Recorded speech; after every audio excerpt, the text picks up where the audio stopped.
Un groupe d'ufologues russes a réussi à obtenir ce film de l'armée de l'air soviétique.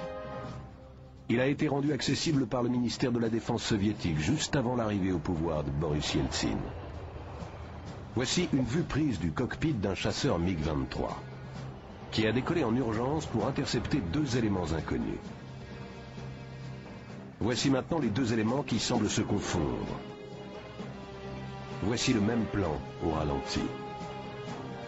Ces caractéristiques de vol sont loin d'être typiques des caractéristiques de vol des appareils de l'OTAN ou de tout autre appareil ordinaire. Le MiG a perdu de vue le ou les engins qui n'ont pas fait l'objet d'une identification officielle. Le suivant a été pris du Foxbed du MiG-25. Ce que nous allons voir est un F-16 américain à environ 200 mètres. Ce qui se passe ensuite, c'est qu'un nouvel objet apparaît derrière les nuages, un objet qui n'est pas identifié.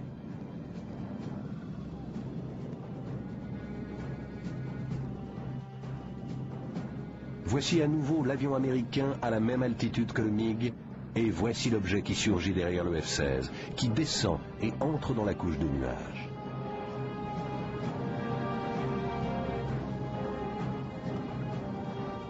Ce dernier extrait de film a été pris cette fois-ci du cockpit d'un MiG-21.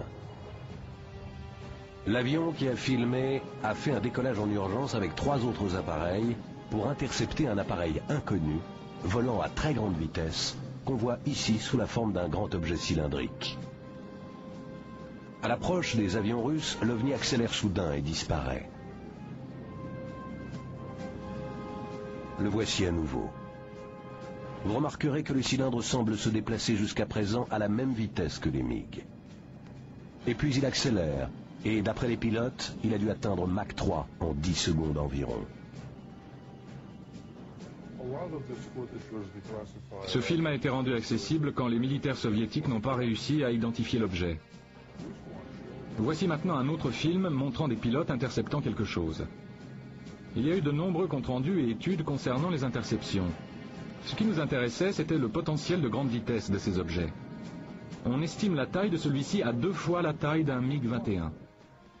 Dans l'état actuel de notre technologie ou de celle des Américains, il ne devrait pas pouvoir se déplacer aussi vite.